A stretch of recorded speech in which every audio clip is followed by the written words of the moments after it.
नमस्कार दोस्तों, स्वागत है आपका हमारे YouTube channel Step to Achieve में, जिसमें हम आपको पढ़ा रहे थे बाल विकास और बाल विकास हम पढ़ा रहे थे बीएलएड के लिए। तो जिसमें हमने पिछले लेक्चर में पढ़ाया था आपको बाल विकास के सिद्धांत। तो हमने बाल विकास सिद्धांत को बहुत ही अच्छे से समझा। अब हम पढ़ेंगे बाल विकास को प्रभावित करने वाले कारक। तो बाल विकास को प्रभावित करने वाले कुछ कारक होते हैं, उन कारकों को बहुत अच्छे से समझते हैं। और अगर आपको हमारा पढ़ाया हुआ समझ में आता है तो प्लीज़ हमारे वीडियो को लाइक करें और ज़्यादा से ज़्यादा शेयर करें और हमारे चैनल को सब्सक्राइब करें। तो हम बढ़ते हैं आज की क्लास में। बाल विकास को प्रभावित करने वाले कारक। तो बाल विकास को प्रभावित करने वाले कारकों में कितने टाइप के कारक होते हैं, उन चीज़ों को हम समझते हैं। मैं पेन का कलर आज चेंज कर लेता हूँ। ठीक है, रेड कलर कर लिया है मैंने। तो बाल विकास को प्रभावित करने वाले कारकों को ने विद्यमानों ने दो भागों में विभाजित किया है, जो निम्न प्रकार है। एक तो होते हैं हमारे आंतरिक कारक इंटरनल फैक्टर, एक होते हैं हमारे बाह्य कारक एक्सटर्नल फैक्टर। ठीक है, तो आंतरिक कारक कौन कौन से होते हैं इस चीज को हम समझते हैं कि बाल विकास को आंतरिक कारक बहुत हद तक प्रभावित करते हैं, जो कि उसके विकास के लिए महत्वपूर्ण आधार निर्मित करते हैं। आंतरिक कारक में निम्न प्रकार के कारक होते हैं, तो समझते हैं आंतरिक कारक में कौन कौन से कारक होते हैं। एक मिनट में थोड़ा सा इसको जूम कर देता हूँ। एक मिनट, इससे एक एक दिखता रहेगा आपको। ठीक है, अब समझते हैं। ठीक है, तो वंशानुगत कारक एक नंबर, पहला नंबर क्या होता है, वंशानुगत कारक। तो बालक के रंग, रूप, आकार, शारीरिक गठन, ऊंचाई इत्यादि के निर्धारण में उसके आनुवंशिक गुणों का महत्वपूर्ण योगदान होता है। तो वंशानुगत कारक का मतलब ये होता है कि बालक के रंग रूप, बालक कैसे रंग का होगा, किस रूप का होगा, कि उसका आकार कैसा होगा, उसके शारीरिक गठन बनावट कैसी होगी, कुछ कितनी उसकी हाइट होगी, ये सब किस पे निर्भर करता है, उसके आनुवंशिक गुणों का महत्वपूर्ण योगदान है। बालक के आनुवंशिक गुण उसकी वृद्धि एवं विकास को भी प्रभावित करते हैं। तो बालक के जो आनुवंशिक गुण होते हैं वो उसकी वृद्धि, ग्रोथ एंड डेवलपमेंट को भी क्या करते हैं, प्रभावित करते हैं। आगे बढ़ते हैं हम। शारीरिक कारक। शारीरिक कारक में क्या है, जो बालक जन्म से ही दुबले पतले, कमजोर, बीमार तथा किसी प्रकार की शारीरिक समस्या से पीड़ित रहते हैं, उनकी तुलना में सामान्य एवं स्वस्थ बच्चे का विकास अधिक होना स्वाभाविक है। मतलब ये कह रहे हैं शारीरिक कारक का मतलब ये हो कि जो बच्चा जन्म से ही दुबला पतला है या बीमार रह रहा है, और जो बच्चा स्वस्थ है उसके कंपैरिजन में उस बच्चे के विकास पे क्या पड़ेगा, प्रभाव पड़ेगा, जो बच्चा बीमार है। ठीक, आगे बढ़ते हैं। शारीरिक कमियों का स्वास्थ्य पर ही नहीं अपितु वृद्धि और एवं विकास पर भी प्रतिकूल प्रभाव पड़ता है। वृद्धि और विकास दोनों प्रभाव पड़ेगा। आगे हम बढ़ते हैं और समझते हैं बुद्धि। बुद्धि का क्या प्रभाव है। बुद्धि को अधिगम, अधिगम का मतलब होता है सीखना, लर्निंग। सीखने की योग्यता, समायोजन, योग्यता समायोजन की योग्यता, निर्णय लेने की क्षमता इत्यादि के रूप में परिभाषित किया जाता है। जिस प्रकार बालक के सीखने की गति अधिक होती है, उसका मानसिक विकास भी तीव्र गति से होगा। कोई बच्चा बहुत तेजी से सीख रहा है तो उसका मानसिक विकास भी क्या होगा, तीव्र गति से होगा। बालक अपने परिवार, समाज एवं विद्यालय में अपने आप को किस तरह से समायोजित, एडजस्टमेंट करता है, ये उसकी बुद्धि पर भी निर्भर करता है। बालक क्या परिवार में, अपने समाज में और विद्यालय में अपने आप को किस तरह से बच्चों से मिलता है, उनसे ताल्लुक रखता है या एडजस्टमेंट करता है, समायोजन करता है, ये उसकी बुद्धि पर भी निर्भर करता है। ये कह रहे हैं इस पॉइंट। आगे हम बढ़ते हैं संवेगात्मक कारक। संवेगात्मक कारक में क्या है, इस बात को बहुत ही प्यारी भाषा में समझते हैं कि बालक में जिस प्रकार के संवेगों, भावों, संवेग का मतलब होता है इमोशंस। ठीक है, भावों, इमोशंस का जिस रूप में विकास होगा, ठीक है, वह उसके सामाजिक, मानसिक, नैतिक, शारीरिक तथा भाषा संबंधी विकास को पूरी तरह से प्रभावित करने की क्षमता रखता है। इस साफ साफ बातों में ये कह रहे हैं कि बच्चे का संवेग बच्चे के इमोशंस का जिस तरह रूप में विकास होगा, वह उसके सामाजिक, मानसिक, नैतिक, शारीरिक तथा भाषा संबंधी विकास को पूरी तरह से प्रभावित करेगा। ठीक, आगे बढ़ते हैं हम। सामाजिक प्रकृति। सामाजिक प्रकृति। बच्चा जितना अधिक सामाजिक रूप से संतुलित होगा, सामाजिक रूप से संतुलित मतलब होता है कि समाज में अपने आप को अच्छे से एडजस्टमेंट कर पाना, ठीक है? संतुलित होना सामाजिक रूप से, उसका प्रभाव उसके शारीरिक, मानसिक, संवेगात्मक, भौतिक तथा भाषा संबंधी विकास पर भी उतना ही अनुकूल पड़ेगा, उतना ही अनुकूल पड़ेगा। सामाजिक दृष्टि से कुशल बालक अपने वातावरण से दूसरे की अपेक्षा अधिक सीखता है। सामाजिक दृष्टि से कुशल बालक जो अपने आप को समाज में अच्छे से ढाल रहा है, ठीक है? उनके साथ रह रहा है, उनसे सीख रहा है, ठीक है? इसका मतलब ये हुआ। हम बढ़ते हैं आगे और समझते हैं आगे के पॉइंट को, ठीक है? ये तो हो गया हमारे कितने पढ़ लिए, 1 मिनट हम देखते हैं इसको मिनिमाइज करके। तो हमने क्या पढ़ा? प्रभावित करने वाले कारक जो हमने कौन-कौन से पढ़े थे, सामाजिक प्रकृति पढ़ ली, ये हो गए हमारे आंतरिक कारक। अब समझते हैं बाह्य कारक। बाह्य कारक कौन-कौन से होते हैं, इन बात को समझते हैं। तो बाह्य कारकों को हम समझते हैं, बाह्य कारक। तो बाह्य का ये तो आंतरिक कारक होता है, अब बाह्य कारक कौन-कौन से होते हैं? बालक के विकास की प्रक्रिया को प्रभावित करने में उपरोक्त आंतरिक कारकों के साथ ही निम्नलिखित बाह्य कारकों को भी महत्वपूर्ण भूमिका होती है। ये कह रहे हैं कि आंतरिक कारकों के साथ ही बाह्य कारकों की भी निम्नलिखित महत्वपूर्ण भूमिका होती है। जैसे गर्भावस्था के दौरान माता का स्वास्थ्य एवं परिवेश। जब बच्चा अपनी माँ के गर्भ में है, तो माता का जो स्वास्थ्य है वो कैसा है, उसको किस तरह का एनवायरनमेंट मिल रहा है, किस तरह का परिवेश मिल रहा है, ये भी बच्चे को प्रभावित करेगा। जैसे गर्भावस्था में माता को अच्छा मानसिक एवं शारीरिक स्वास्थ्य बनाए रखने की सलाह इसलिए दी जाती है कि उससे न केवल गर्भ के अंदर बालक के विकास पर असर पड़ता है, बल्कि आगे के विकास की बुनियाद भी मजबूत होती है। समझ गए ना? इसलिए बोला जाता है माँ का स्वास्थ्य अच्छा रहना चाहिए जब बच्चा गर्भ में है। तो आगे बढ़ते हैं। जीवन की घटनाएं। जीवन की घटना में क्या है, समझते हैं इसको, बाह्य कारक है। जीवन की घटनाओं का भी बालक के जीवन पर प्रभाव पड़ता है। यदि बालक के साथ अच्छा व्यवहार हुआ है तो उसके विकास की गति सही होगी, अन्यथा उसके विकास पर प्रतिकूल प्रभाव पड़ेगा। जिस बच्चे जिस बच्चे को उसकी माता ने बचपन में ही छोड़ दिया हो, वह मां के प्यार से वंचित हो जाएगा। ऐसी स्थिति में उसका सर्वांगीण विकास प्रभावित होगा। मतलब जीवन की घटनाएं, बच्चे के जीवन की घटनाएं में जिस तरह से कुछ होती हैं घटनाएं, तो उसका प्रभाव क्या होगा, आगे तक पड़ता है, ये बात है। ठीक, जैसे अब हम समझते हैं तीसरे पॉइंट को, भौतिक वातावरण। तो बालक का जन्म किसी विशेष परिवेश में हुआ, बालक का जन्म किसी विशेष किस मतलब बालक का जन्म किस परिवेश में हुआ, वह किस परिवेश में किन लोगों के साथ रह रहा है, इन सब का प्रभाव उसके विकास पर पड़ता है।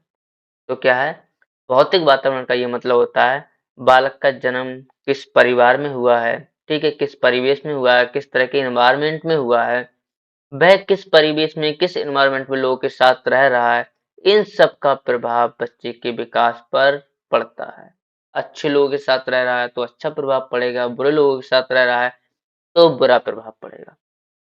परिवेश की कमियों, प्रदूषणों, भौतिक सुविधाओं का अभाव इत्यादि कारणों से भी बालक का विकास प्रतिकूल रूप से प्रभावित होता है।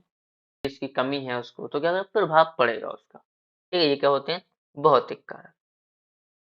आगे समझते हैं सामाजिक आर्थिक स्थिति। सामाजिक आर्थिक स्थिति बालक की सामाजिक व आर्थिक स्थिति का प्रभाव भी उसके विकास पर पड़ता है।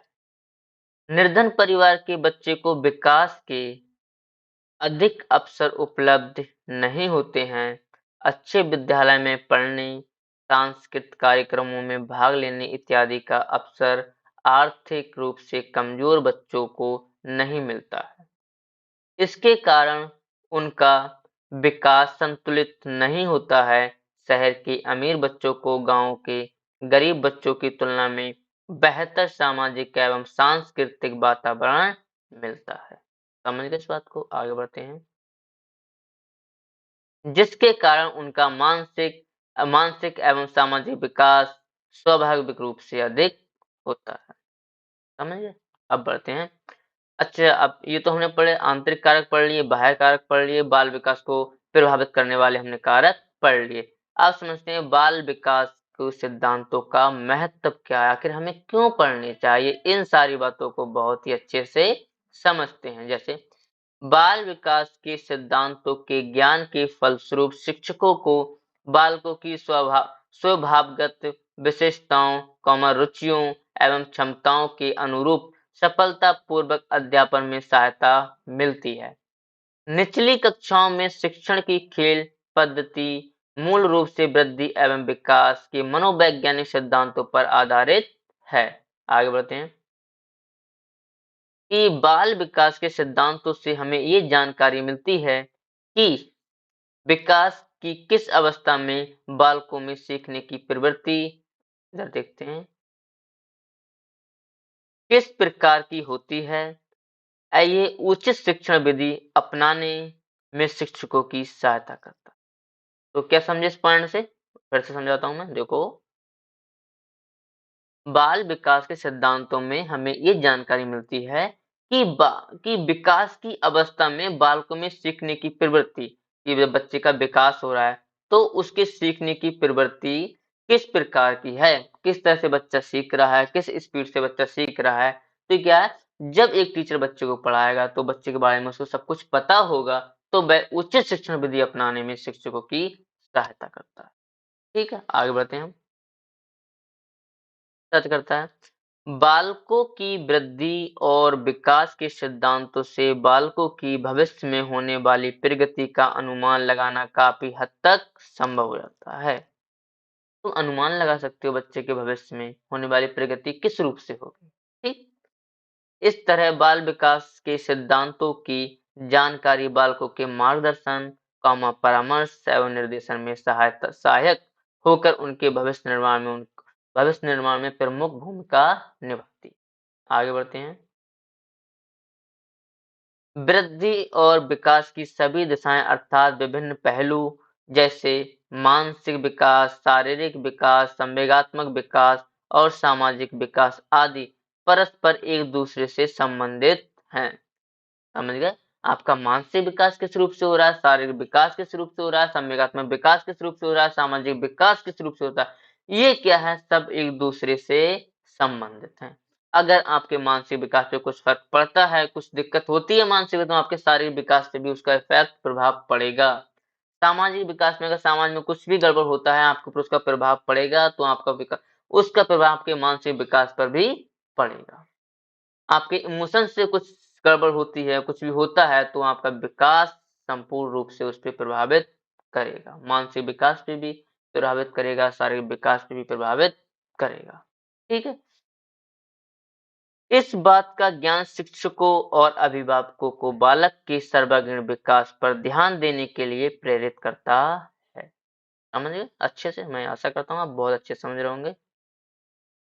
बाल विकास के सिद्धांतों के ज्ञान से बालक की रुचियों, अभिवृत्तियों, क्षमताओं इत्यादि के अनुरूप उचित पाठ्यक्रम के निर्धारण एवं समय सारणी के निर्माण में सहायता मिलती है। तो बाल विकास सिद्धांतों से तो कितने फायदे हैं। बच्चों को पाठ्यक्रम किस तरह से निर्धारण करना है, किस तरह से उसको पढ़ाना है, उसकी समय सारणी कब किस टाइम पढ़ाना है, ये सब क्या करता है, सहायता मिलती है। सब आगे बढ़ते हैं कि बाल विकास का अध्ययन शिक्षक को इस बात की स्पष्ट जानकारी दे सकता है कि बालक की शक्तियों, योग्यताओं, क्षमताओं तथा व्यवहार एवं व्यक्तिगत गुणों के विकास में आनुवांशिकी तथा वातावरण किस सीमा तक, किस रूप में उत्तरदायी ठहराए जा सकते हैं। ये भी जानकारी मिलती है कि उसका आनुवांशिक वातावरण किस सीमा तक उत्तरदायी ठहराए जा सकते हैं। ठीक है? किसका कितना रोल है। ये जानकारी शिक्षक को अपने उत्तरदायित्वों का सही तरीके से पालन करने में सहायक होती है। आगे बढ़ते हैं।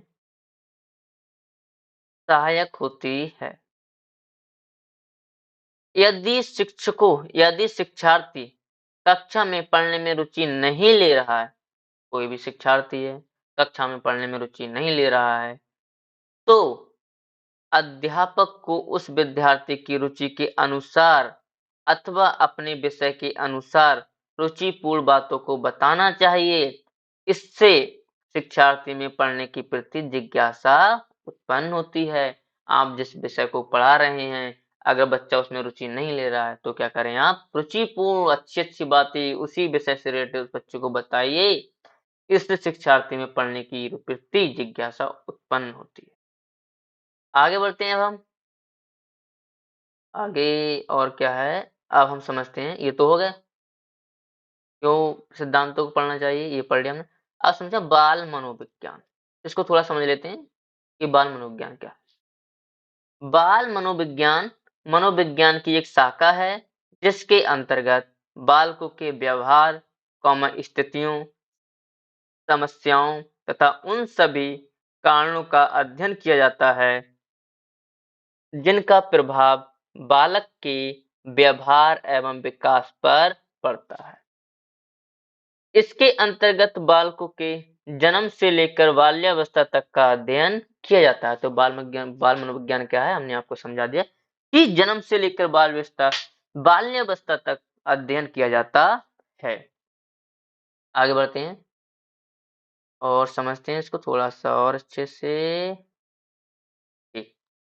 ये शिक्षकों को शिक्षण की प्रक्रिया में मदद करता है तथा बालकों के सर्वांगीण विकास में महत्वपूर्ण भूमिका जैसे क्रो एवं क्रो को बाल मनोविज्ञान को इस प्रकार परिभाषित किया है। क्रो एक विद्वान है, उन्होंने बाल मनोविज्ञान को इस तरह से परिभाषित किया है कि बाल मनोविज्ञान एक वैज्ञानिक अध्ययन है। अगर बाल मनोविज्ञान की परिभाषा लिखने के लिए आ जाए या उसको एक्सप्लेन करने के लिए आ जाए, तो ये सारी बातें आप लोग लिख के आना। पहले समझाना बाल मनोविज्ञान क्या है, फिर एक दो विद्वान की परिभाषाओं को लिखना, आपको बहुत ही अच्छे नंबर मिलेंगे।